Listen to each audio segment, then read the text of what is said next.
السلام علیکم دوستو آج ہم آپ کو کربلا کا ایک بہترین واقعہ ہم آپ کو بتائیں گے۔ محرم اسلامک کیلنڈر کا پہلا مہینہ، لیکن یہ صرف ایک تاریخ نہیں، یہ وہ مہینہ ہے جس میں اسلام کا دردناک اتہاس جڑا ہوا ہے۔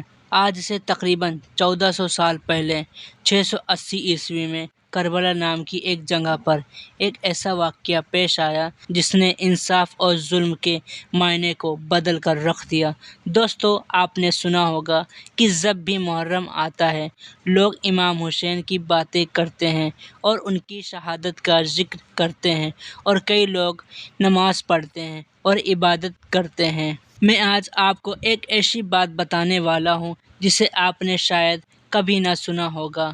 دوستو، جب بھی آپ کربلا کے ہسٹری کے بارے میں پڑھتے ہوں گے یا سنتے ہوں گے، آپ کو ہمیشہ یہی سمجھ میں آتا ہوگا کہ ایک طرف حضرت امام حسین رضی اللہ تعالی عنہ، جو ایک نیک دل انسان، سچے اور انصاف پسند تھے، اور دوسری طرف یزید، ایک ایسا شخص جو ظالم تھا، بدکار تھا اور حکومت کی ہوش میں اندھا ہو چکا تھا۔ اور یہی وجہ تھی کہ حضرت امام حسین نے یزید کی سلطنت کو قبول نہ کیا۔ اس میں کسی کو کوئی شک نہیں ہونا چاہیے، اور یزید کی ہسٹری خود چیخ چیخ کر اعلان کرتی ہے کہ اس نے ظلم کی ہر حد کو پار کر دیا تھا۔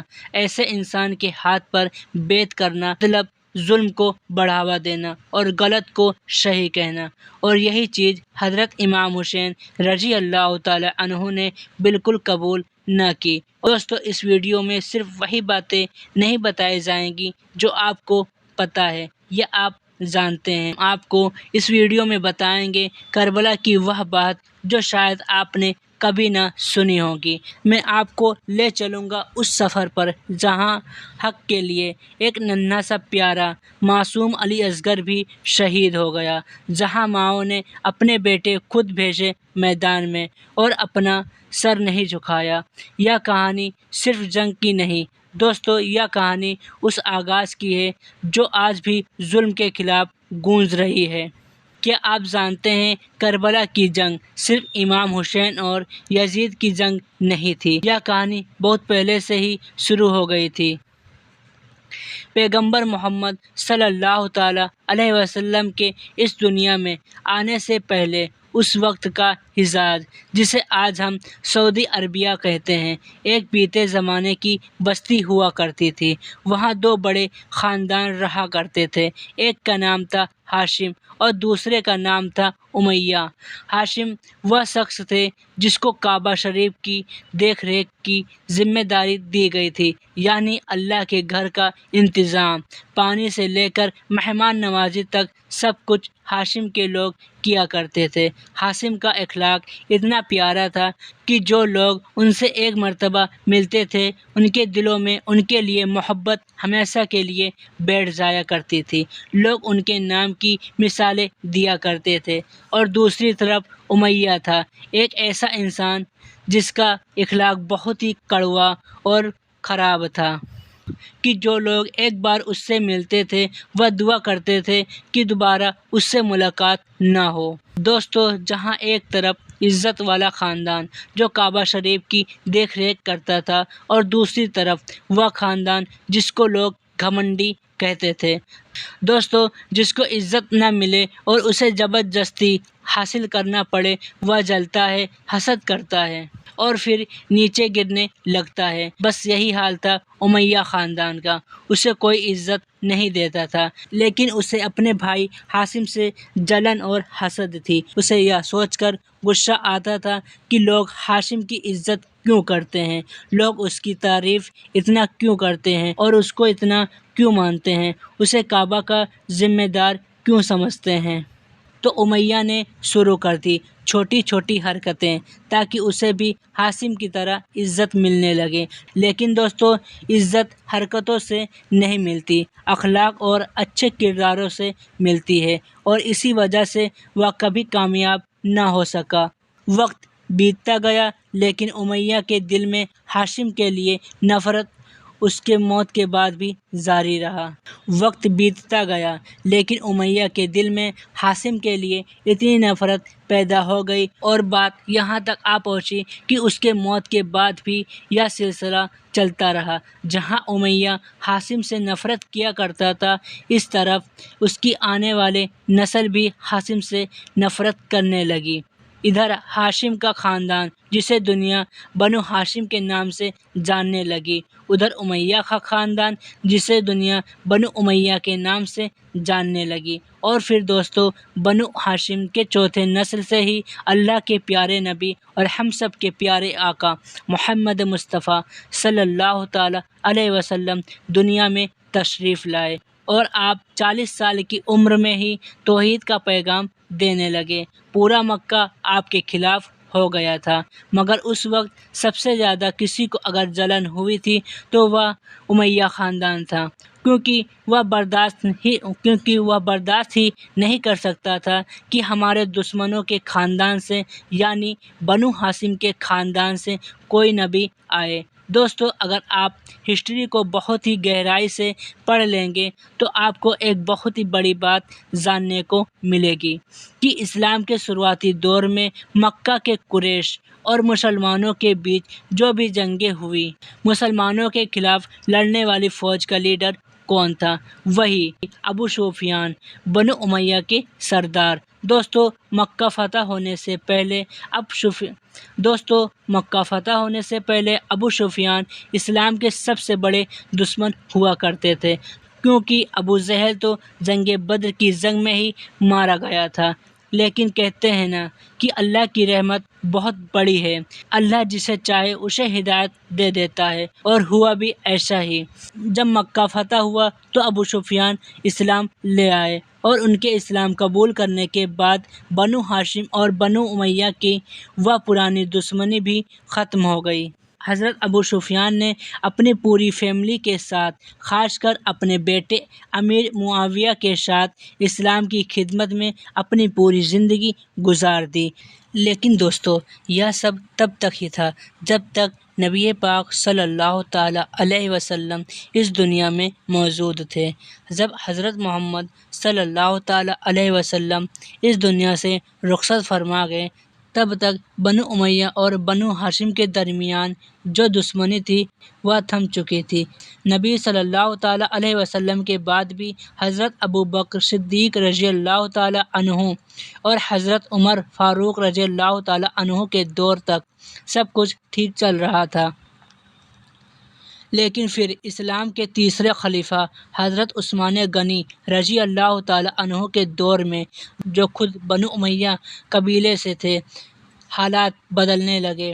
وہیں سے پھر شروع ہوا وہ پرانی رنجش، وہ پرانی چھپی ہوئی نفرت جو کبھی امیہ اور ہاشم کے درمیان دبی پڑی تھی۔ کہا جاتا ہے دوستو کہ مدینہ میں ایک شخص ہوا کرتا تھا جس کا نام مروان تھا۔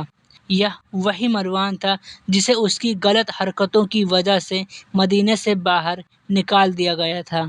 لیکن جب حضرت عثمان غنی رضی اللہ تعالیٰ عنہ خلیفہ بنے، تب مروان پھر سے مدینہ میں لوٹ آیا اور اس نے دوبارہ اپنی ذمہ داریاں سنبھال لی۔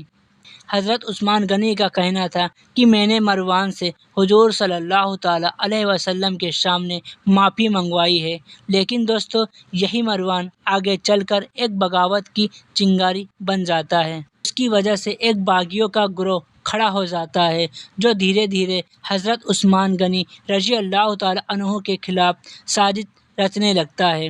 اور پھر وہ وقت بھی آیا جب اس جھگڑے نے اتنا طول پکڑ لیا کہ حضرت عثمان غنی رضی اللہ تعالیٰ عنہ کو شہید کر دیا گیا۔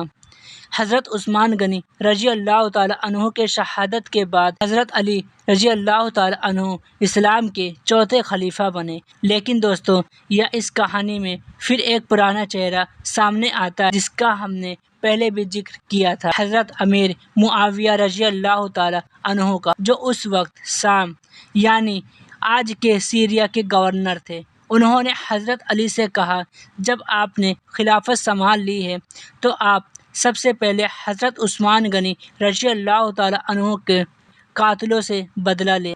لیکن حضرت علی رضی اللہ تعالیٰ عنہ نے بہت سوچ سمجھ کر کہا، ابھی حالات نازک ہیں، اگر اس وقت ہم ان باغیوں پر حملہ کریں گے تو مدینہ پوری طرح فساد میں ڈوب جائے گا، پہلے حالات کو سنبھالنے دو، پھر انصاف بھی ہوگا اور بدلہ بھی لیا جائے گا۔ لیکن اس بات کو لے کر حضرت علی اور حضرت معاویہ کے بیچ تنازع پیدا ہو گیا، اور اس لڑائی کا سب سے زیادہ فائدہ اٹھایا ان لوگوں نے جو منافق تھے، جو زبان سے مسلمان تھے لیکن دل میں ایمان اور اسلام کے دشمن تھے۔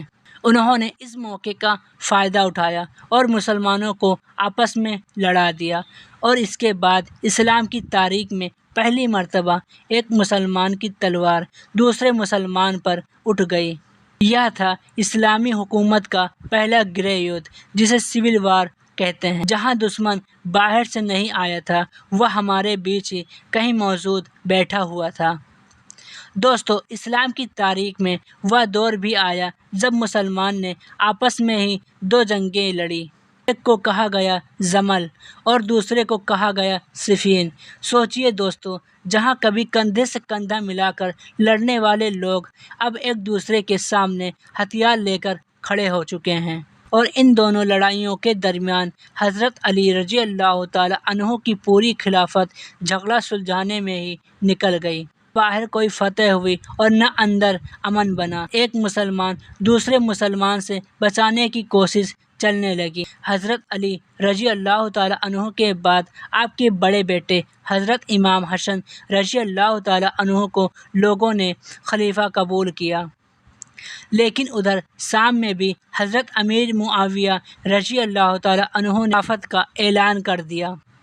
دوستو، حضرت امام حسن رضی اللہ تعالیٰ عنہ نے صرف 6 مہینے تک ہی خلافت چلائی، پھر خود انہوں نے کہا، میں اپنے بھائیوں کے بیچ فساد کا ذریعہ نہیں بن سکتا، اگر مسلمان کی جان، امن اور ایکتا بچانی ہے تو میں اپنی کرسی چھوڑ رہا ہوں۔ امام حسن نے صلح کر لی اور امیر معاویہ کی خلافت کو مان لیا، لیکن اتہاس کار امیر معاویہ رضی اللہ تعالیٰ عنہ کو خلیفہ نہیں مانتے کہ اسلام کا پہلا بادشاہ مانتے ہیں۔ اور دوستو، حضرت امیر معاویہ رضی اللہ تعالیٰ عنہ کوئی عام انسان نہیں تھے، وہ صحابی رسول تھے، پڑھے لکھے تھے، سیاسی سمجھدار تھے، ان کے دور میں کسی کو بھی اختلاف نہیں تھا اور نہ ہی اعتراض تھا، لیکن سارا معاملہ تب بگڑا جب حضرت امیر معاویہ رضی اللہ تعالیٰ عنہ کے بعد ان کا بیٹا یزید تخت پر بیٹھا۔ یزید ایک ایسا گندا نام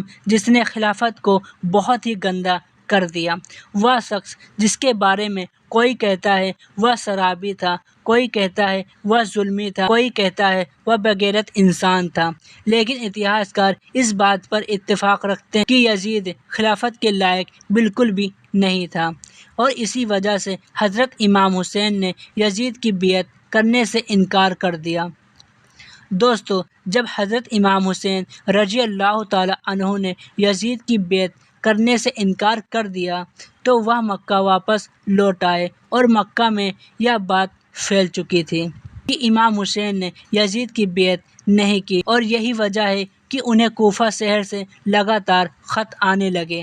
دوستو، ہم آپ کو بتاتے چلیں کہ کوفہ وہی شہر تھا جہاں حضرت علی کے دور میں اسلامی سلطنت کی راجدھانی تھی۔ امام حسین رضی اللہ تعالیٰ عنہ کو جب یہ خط آنے لگے کہ آپ کوفہ آ جائیے، ہم آپ کے ساتھ کھڑے ہیں، تو انہوں نے کوئی جلد بازی نہیں کی، آپ نے سوچا کہ پہلے حالات کا جائزہ لے لیا جائے، اور پھر انہوں نے اپنے چچیرے بھائی حضرت مسلم بن عقیل رضی اللہ تعالیٰ عنہ کو کوفہ روانہ کیا، اور جیسے ہی حضرت مسلم بن عقیل رضی اللہ تعالیٰ عنہ کوفہ شہر پہنچے تو لوگوں کی بھیڑ جمع ہونے لگی اور وہ لوگ بیعت کرنے لگے۔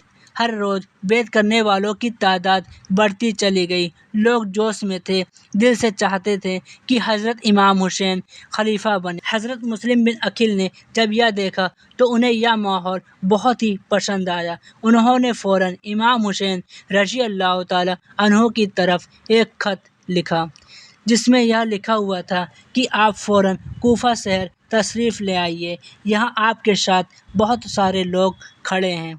لیکن دوستو، جب یہ خط امام حسین رضی اللہ تعالی عنہ کے پاس پہنچا، تب تک کہانی کا ایک رخ بدل چکا تھا۔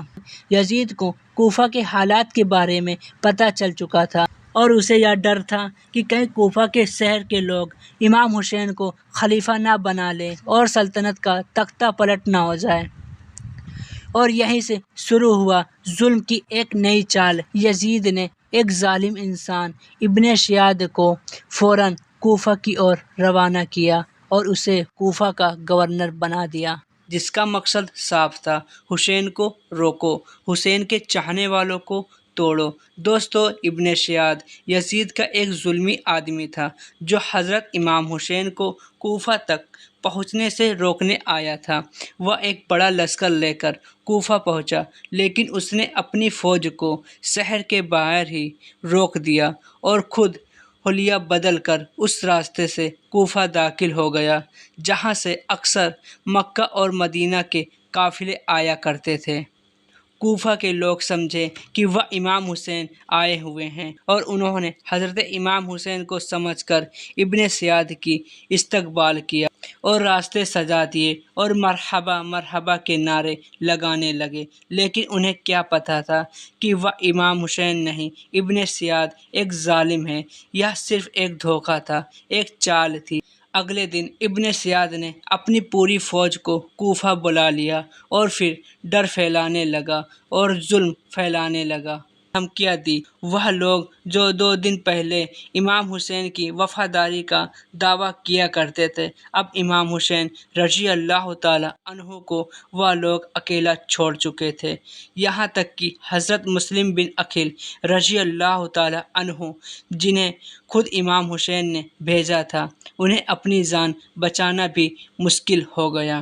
حضرت مسلم بن عقیل ایک بوڑھی عورت کے گھر میں چھپے تھے، لیکن اس کے شوہر نے ایک کوتوال کو سب بتا دیا۔ حضرت مسلم بن عقیل اور ان کے ساتھ موجود ان کے 2 معصوم بیٹے گرفتار کر لیے گئے اور پھر ان کو شہید کر دیا گیا۔ ادھر مکہ میں حضرت مسلم بن عقیل رضی اللہ تعالی عنہ کا خط حضرت امام حسین تک پہنچ چکا تھا: کوفہ کے حالات اچھے ہیں، آپ فوراً کوفہ کی اور روانہ ہو جائیے اور کوفہ تشریف لے آئیے۔ حضرت امام حسین نے بنا وقت گوائے کوفہ کی اور روانہ ہو گئے۔ دوستو، یہ کوئی عام سفر نہیں تھا، یہ سفر تھا قربانی کا۔ حضرت امام حسین رضی اللہ تعالی عنہ نے اپنے پورے اہل خاندان کے ساتھ نکلے، جس میں بچے، بوڑھے، جوان اور عورتیں بھی شامل تھیں۔ اور جب قافلہ کوفہ کے قریب پہنچا، یزید کی فوج نے انہیں وہیں پر روک دیا۔ امام حسین نے کہا: میں تو تمہارے بلانے پر آیا ہوں، اگر تم نہیں چاہتے ہو تو مجھے واپس جانے دو۔ پر ایسا نہ ہوا، نہ انہیں کوفہ میں داخل ہونے دیا اور نہ ہی انہیں واپس جانے دیا۔